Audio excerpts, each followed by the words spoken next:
بسم اللہ الرحمن الرحیم۔ نور اسلام مدینہ ٹی وی کے ناظرین و سامعین، السلام علیکم ورحمۃ اللہ وبرکاتہ۔ بندہ نچیز علامہ محمد کلیم اللہ ادری آپ کی خدمت میں حاضر ہے۔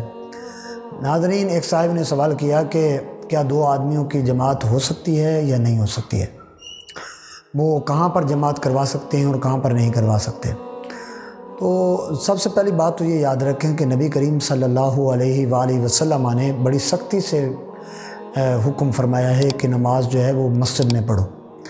اگر عذر ہو تو پھر اپنے گھر میں بھی تم پڑھ سکتے ہو۔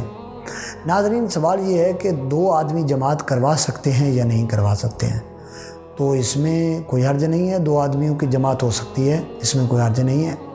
مسجد میں کروائیں یا گھر میں، جس طرح کے کچھ لوگوں کی عادات ہوتی ہیں کہ وہ اپنے بچوں کے ساتھ مل کر نماز پڑھتے ہیں، جماعت کرواتے ہیں، والد صاحب آگے کھڑے ہو جاتے ہیں، بچے پیچھے کھڑے ہو جاتے ہیں، تو اس طرح بھی جماعت ہو جاتی ہے۔ اور لیکن مسجد میں اگر آپ جماعت کروا رہے ہیں اور وہاں پر کوئی آیا نہیں ہے، صرف آپ دو آدمی ہیں اور جو ہے نا وہ نہیں آئے، تو آپ اس طرح کریں کہ ایک آگے صاحب امام بن جائیں اور دوسرے جو ہیں وہ ان کی دائیں جانب کھڑے ہو کر، جس طرح پیچھے صف میں مقتدی کھڑا ہوتا ہے اس طرح نہیں، بلکہ امام کے قریب کھڑے ہونا ہے، دائیں جانب تھوڑا سا پیچھے ہٹ کے کھڑا ہونا ہے۔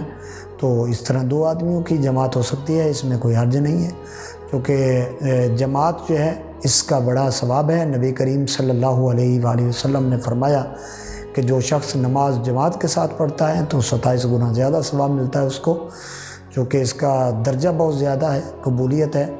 چونکہ اگر بندے کے کوئی تھوڑی بہت کمی پیشی ہو جائے تو اللہ تبارک و تعالیٰ بھری جماعت کے صدقے سے اس کی نماز کو بھی دوسروں کے صدقے سے قبول فرما لیتا ہے۔ تو کوشش یہی کرنی چاہیے کہ جماعت کے ساتھ نماز پڑھنی چاہیے۔